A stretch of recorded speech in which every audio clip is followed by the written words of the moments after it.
O brilho azulado da tela cortava a escuridão do quarto como um farol silencioso. Era madrugada, 3h30, e o silêncio pesava tanto quanto o que Carlos carregava por dentro. Ele estava sentado na beirada da cama, o corpo curvado, os ombros tensionados, como se sustentassem uma culpa invisível. A respiração era curta, quase imperceptível, e os olhos, vermelhos, vítreos, perdidos. Do outro lado, Ana dormia de lado, de costas, distante. A mesma mulher que por tantos anos havia sido abrigo, agora parecia estar a quilômetros dali, separada não por espaço, mas por algo mais cruel: o silêncio. O tipo de silêncio que não grita, mas sufoca. Carlos tremia. Os dedos, suados, hesitavam sobre a tela antes de digitar o que parecia um pedido de socorro disfarçado. Diabetes, impotência, solução. A cada letra, um nó na garganta apertava. O algoritmo não julgava, apenas entregava respostas. Mas entre anúncios e fóruns vazios, apareceu um vídeo. Uma miniatura qualquer, perdida entre tantos. Um médico, rosto sério, voz calma. Falava de algo diferente. Um efeito colateral ignorado. Uma peça que ninguém parece mencionar. Carlos clicou. Assistiu em silêncio, o som baixo para não acordar Ana. Quando o médico mencionou os nomes dos remédios que ele tomava, o sangue gelou. Pausou o vídeo. Ficou ali, estático, com o coração trovejando no peito. Será que era isso? Será que a resposta sempre esteve diante dele, mas ninguém teve coragem de contar? A câmera interna da vida de Carlos volta 6 meses no tempo, como se rebobinasse uma fita em câmera lenta. Ele era outro homem. Ou achava que era 5h30 da manhã. O cheiro de café preto recém-passado preenchia a cozinha estreita. A lâmina da faca cortando o pão fresco, a margarina derretendo devagar. Carlos vestia o uniforme azul, camisa por dentro da calça, tudo alinhado como quem carrega a honra nos detalhes. Gabriel, o filho, dormia no quarto ao lado. Carlos beijava sua testa todos os dias, mesmo que o menino não percebesse. Ana ainda penteava o cabelo amarrando num coque apertado antes de sair, e ele a admirava em silêncio, como quem observa algo que não sabe se vai durar. Supervisor de produção numa fábrica de autopeças em Santo André, Carlos era o tipo de homem que jamais deixava o relógio vencer. Saía cedo, enfrentava ônibus lotado, o trem abafado, os 20 minutos de caminhada embaixo de qualquer céu. Tudo parte da liturgia que chamava de responsabilidade. A notícia da diabetes tipo 2 veio como quem invade sem bater. Uma tontura no meio do turno. O som das máquinas ficou distante, e quando abriu os olhos, estava na enfermaria. Glicemia em 380 miligramas por decilitro, disse o enfermeiro. A frase soou como sentença. O médico veio em seguida, rosto fechado, receitou metformina de manhã, glibenclamida à noite e completou com um lacônico: vai ter que tomar isso pro resto da vida. Carlos apenas assentiu. Afinal, era o que acontecia com os homens da sua família. O pai também era diabético. Morreu cedo de infarto. 62 anos. Era o carimbo do destino. No começo, tudo parecia sob controle. O açúcar no sangue caiu para 120, 130 miligramas por decilitro. Ana fez sua parte, tirou o açúcar da despensa, aprendeu a fazer pudim diet, adaptou a rotina. Eles continuavam vivendo, ou ao menos representando bem. Mas por trás do disfarce de normalidade, algo começava a desmanchar. Carlos ainda não sabia, mas aquela madrugada seria o primeiro passo rumo à verdade que ninguém quis dizer a ele. Como alguém pode lutar contra um inimigo que nem sabia que existia? A terça-feira começou como qualquer outra. O barulho ritmado da prensa hidráulica preenchia o galpão da fábrica, junto com o cheiro de óleo e metal quente. Carlos estava concentrado, como sempre. Mas naquele dia, algo diferente chamou sua atenção. Um formigamento estranho nas mãos, como se agulhas invisíveis cutucassem por dentro da pele. Ele balançou os dedos, estalou os punhos. Achou que fosse postura, ou talvez só o corpo reclamando da rotina pesada. E seguiu. Mas na semana seguinte, a sensação voltou. Mais intensa, mais presente. E dessa vez trouxe companhia. As pernas começaram a formigar também, principalmente à noite, quando o silêncio da casa deixava os sintomas gritarem. Ana, sempre atenta, vinha com creme nas mãos, massageava os pés dele com carinho. Relaxa, deve ser má circulação, dizia. Carlos forçava um sorriso, tentava acreditar, mas as noites foram mudando. A dormência avançava devagar, como uma neblina que cobre a estrada sem avisar. Primeiro os dedos, depois a planta dos pés, um tropeço aqui, um copo quebrado ali, um desequilíbrio na escada. O corpo, que antes era ferramenta, começou a se tornar um obstáculo. Num domingo, enquanto fazia pequenos reparos no quintal, Carlos pisou em um prego solto. Não sentiu nada. Só horas depois, ao tirar a meia, viu o sangue. Um ponto vermelho escuro já seco no tecido branco. A ferida infeccionou. Demorou 2 meses para fechar. Deixou uma cicatriz escura, funda, como se marcasse o início de um território desconhecido. O médico do posto não demonstrou surpresa. Normal em quem tem diabetes. Prescreveu antibióticos. Recomendou atenção redobrada com os pés. Normal, sempre normal. Mas o que veio depois não tinha rótulo nem aviso. Só silêncio. E vergonha. Numa noite qualquer, Carlos percebeu que algo tinha mudado. O corpo já não respondia do mesmo jeito. Tentou se convencer de que era o cansaço. Tentou de novo. Falhou de novo. E de novo, Ana não reclamava. Pelo contrário, era doce, compreensiva. Acariciava seu rosto, dizia que não tinha pressa, que estava tudo bem. Mas nos olhos dela havia algo que Carlos conhecia bem. Preocupação. Um olhar de quem não sabe como ajudar, mas quer. Um olhar que corta mais fundo do que qualquer julgamento. E foi aí que Carlos começou a se calar de verdade. A queda não foi um tombo. Foi uma descida lenta por dentro de si mesmo. A intimidade virou um território ameaçador. Toda vez que Ana se aproximava na cama, ele inventava um motivo para se afastar. Dor de cabeça, cansaço, reunião cedo. Qualquer coisa servia de escudo. Virava de lado, fingia dormir.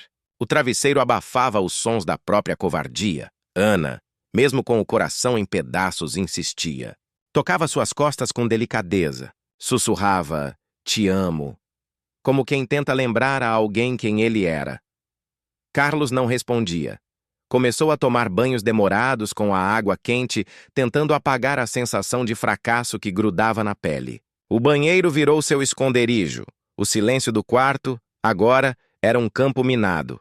No jantar, Gabriel, com 12 anos, fitava os pais com olhos maduros demais para a idade. "Por que vocês não se falam mais?" Ele perguntou uma noite. Carlos travou. Mastigava devagar, olhando o prato. Ana também. O silêncio foi a única resposta.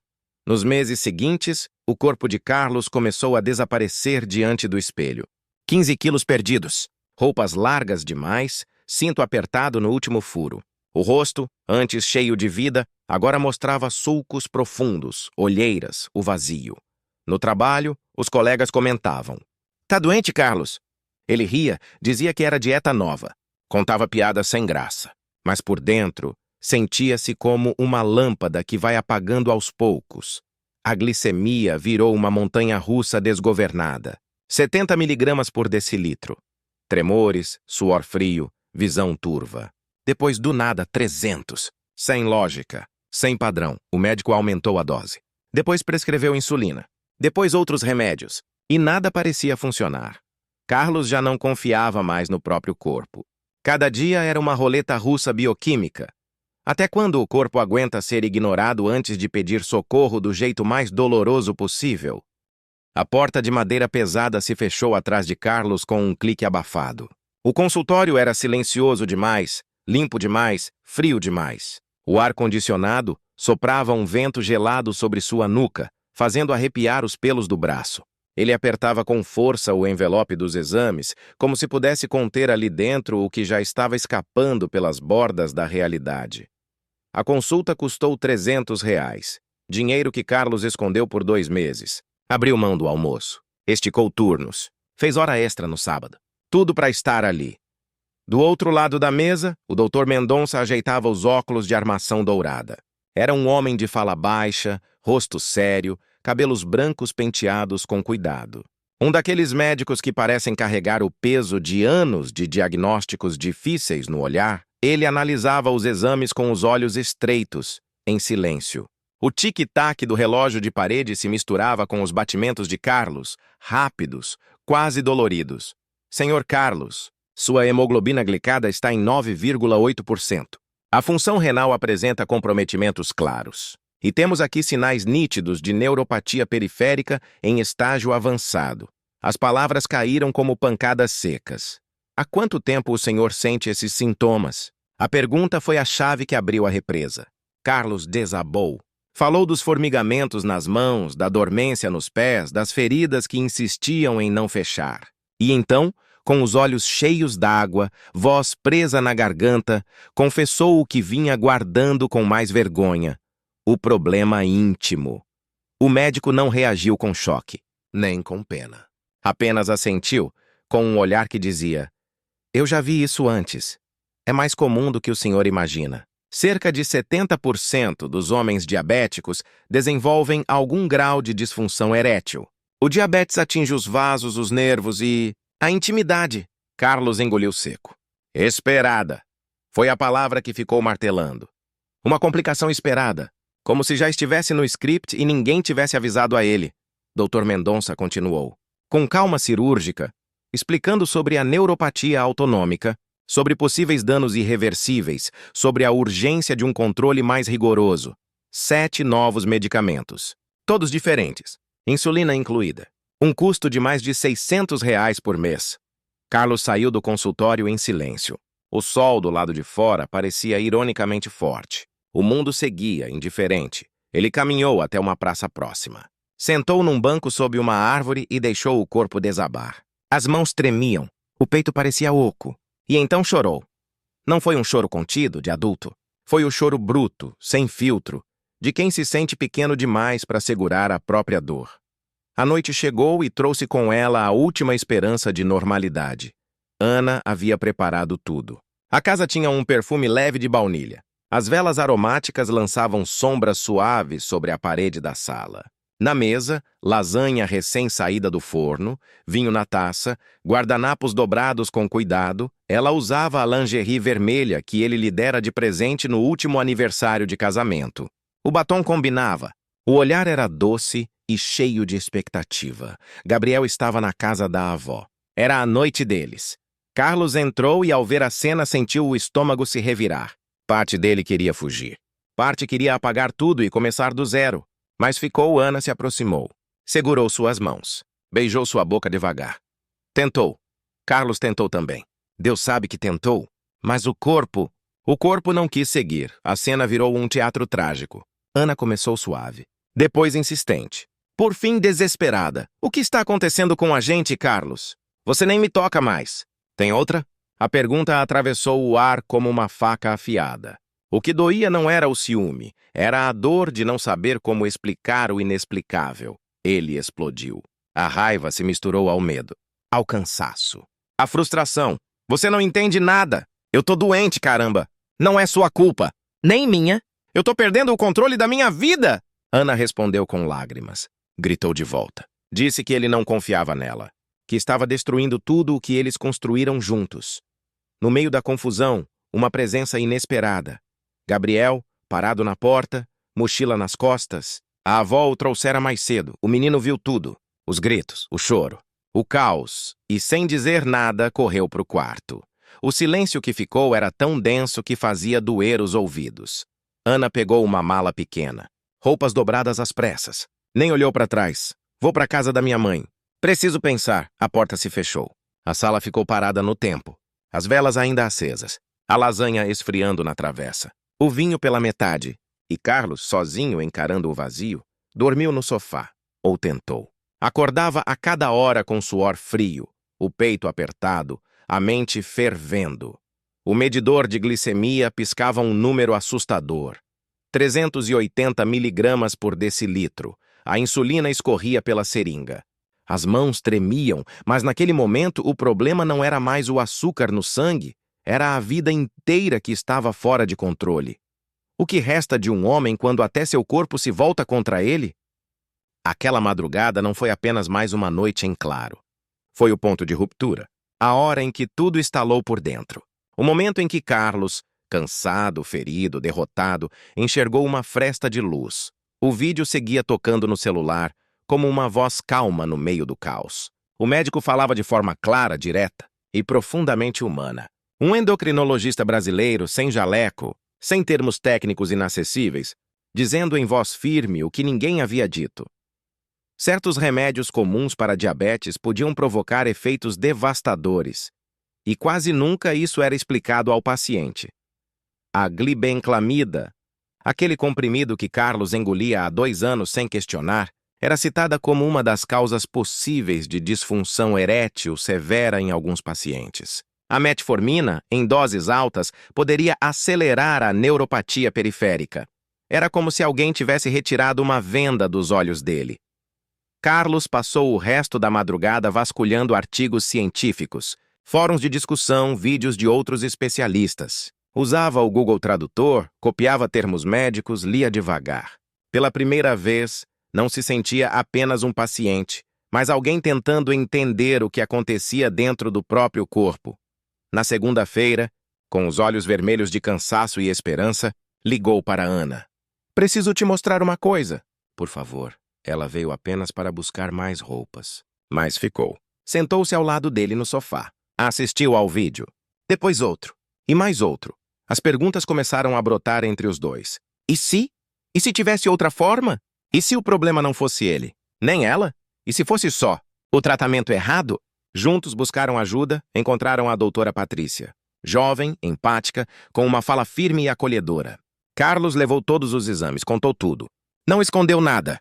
Pela primeira vez foi ouvido de verdade. Ela não o interrompeu, não o julgou, apenas escutou. E então disse com uma segurança que parecia um abraço: "Vamos mudar tudo." Ela trocou os medicamentos. Glibenclamida foi retirada, metformina ajustada. Incluiu suplementos específicos para regenerar os nervos. Indicou um urologista com experiência em disfunção erétil causada por diabetes. E talvez o mais importante, explicou cada decisão, cada efeito, cada passo. Carlos e Ana saíram do consultório com mais do que receitas. Saíram com um plano, um propósito. A recuperação foi lenta, incômoda, incerta, mas a cada pequena melhora, um pedaço de esperança voltava. A primeira vez que Carlos sentiu os pés ao tocar o chão, chorou. A primeira ereção matinal em meses não foi celebrada com alarde. Só um sorriso contido no espelho. Uma lágrima. Ana estava ao lado dele em cada consulta, cada injeção, cada tentativa. Gabriel notava o clima mudando. Os pais conversavam mais. Riam às vezes. Voltavam a ser um lar. E então, numa manhã comum, algo extraordinário aconteceu. O sol entrava tímido pela janela do quarto. Era domingo. O relógio marcava 6h40. Carlos despertou com o peso leve do braço de Ana sobre seu peito. Ela dormia ainda, respirando tranquila, e ele podia sentir cada movimento do corpo dela, cada toque da pele. Pegou o medidor na gaveta. 110 miligramas por decilitro. A glicemia estava estável havia semanas. Os pés ainda formigavam um pouco, mas não doíam. A neuropatia estava sob controle. A intimidade entre eles não era perfeita, mas era real. Reconstruída com cuidado, com afeto, com verdade, Carlos se levantou devagar. Foi até a cozinha. Passou o café. O aroma invadiu a casa como um lembrete de que o cotidiano pode ser sagrado. Gabriel entrou sonolento, coçando os olhos. "Pai, você tá melhor, né?" Carlos se abaixou, abraçou o filho apertado. "Tô sim, Gabriel. Muito melhor." Naquele abraço, sentiu o peso dos meses que ficaram para trás. E pensou: quantos homens estavam passando por tudo aquilo em silêncio? Quantos ainda acreditavam que era culpa deles? Que tinham falhado como maridos, como pais, como homens? Quantos médicos ainda davam diagnósticos frios, sem explicar que alguns efeitos poderiam ser evitados? Quantas relações desmoronavam por um detalhe que tinha solução? Ana apareceu, cabelo desgrenhado, sorriso leve. Beijou a nuca dele. "Bom dia, amor." Ele segurou a mão dela. Forte. A dor não tinha sumido por completo. Mas agora tinha nome. Tinha resposta. Tinha caminho. E Carlos sabia. A história dele não era única. Em algum lugar agora mesmo, outro homem está deitado de costas para a esposa, sentindo vergonha do próprio corpo. Talvez alguém que você conheça esteja vivendo esse inferno silencioso, achando que é o fim, quando, na verdade, pode ser só o começo de algo novo. Talvez tudo que essa pessoa precise Seja uma conversa honesta, um novo olhar, um médico que escute, uma mudança simples e, acima de tudo, saber que não está sozinho, porque existe solução e vale a pena lutar. Você conhece alguém que ainda não sabe disso?